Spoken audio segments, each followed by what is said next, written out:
Parashat Tzav reprend ce qui est marqué dans le Parashat Vayikra en le développant un peu plus sur certains aspects. Mais il y a un point qui est assez remarquable, il y a une répétition d'une expression liée avec tous les corbanotes qui sont cités. Au début de la paracha, au chapitre 6, verset 2, il y a marqué « Zot Torah Taola ». Voici la Torah, la loi de la Ola de l'Holocauste. Au chapitre 6, verset 7, il y a marqué « Zot Torah Hamincha ». Et voici la Torah, donc la loi de l'offrande. Zot Torah Tahatat au chapitre 6, verset 18. Je donne les adresses parce que c'est important. Donc voici la Torah du Khatat, de l'expiatoire. Zot Torah Tahasham. Voici la Torah du délictif, chapitre 7, verset 1. Zot Torah Zevach HaShelamim, chapitre 7, verset 11. Voici la Torah du sacrifice rémunératoire.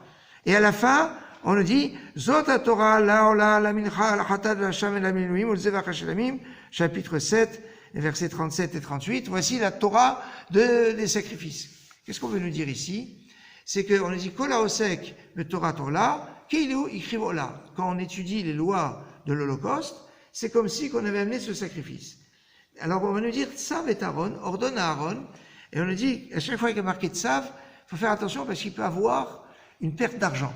Et quand il y a une perte d'argent, alors on a tendance à peut-être faire des choses qu'on ne devrait pas faire. Alors c'est quoi ce qu'on nous enseigne ici? C'est que Tzav et Aaron ordonne à Aaron et à ses enfants qui n'hésitent pas à enseigner aux enfants d'Israël que même si l'étude ne remplace pas les sacrifices, mais il y a une possibilité d'amener les sacrifices à travers l'étude. Mais s'il y a une possibilité d'amener les sacrifices à travers l'étude, il y a une perte pour les Kohanim. Pourquoi? Parce que quand on amenait les corbanotes, on amenait les sacrifices, eh bien les Kohanim, ils avaient à manger, puisqu'ils mangeaient les corbanotes. Même la Ola, l'Holocauste, qui était entièrement brûlée sur l'autel, la peau de la bête, elle venait quand même au Kohen. Donc le Kohen, il avait un avantage à ne pas dire que, vous savez, il y a une importance de l'étude de Zot Torah Taola, la Torah de la Ola, où à travers l'étude, il y a une sorte de force comme si qu'on aimait les corbanotes. Alors le Kohen, il pourrait tenter de dire, bon, allez les corbanotes, c'est mieux, parce que comme ça, on a mangé. On dit, non, Tzav. Le Tzav, ça veut dire, il faut faire attention. Oui, il peut y avoir une perte d'argent, entre guillemets, pour le Kohen,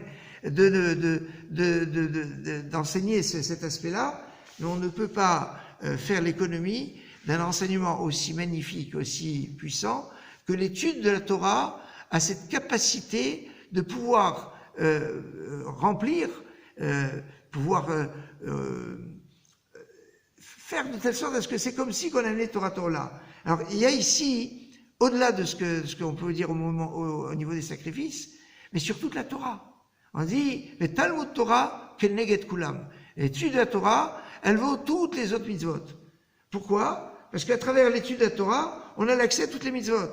Mais mieux encore, c'est certain que l'étude de la Torah ne nous dispense pas de la réalisation des mitzvot. Par exemple, quelqu'un ne va pas dire, moi j'étudie les téphilines, toutes les lois des téphilines, dans tous les détails, et la profondeur, et depuis la Gemara, et les poskim, et les rishonim, akaronim, et je ne mets pas les téphilines.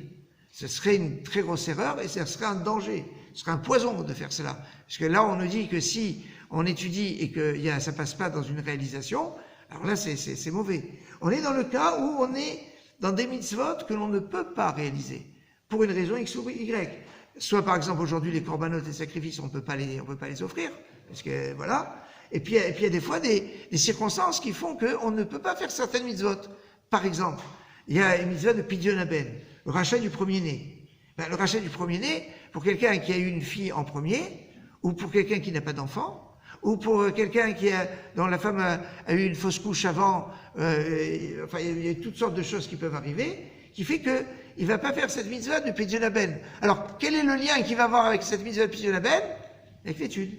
Et c'est ça. L'étude de la Torah permet de suppléer au manque de mitzvot. Et ça, il ne faut pas l'oublier, et bien avoir conscience de cette puissance de l'étude de la Torah. Alors, bonne étude, Shabbat Shalom.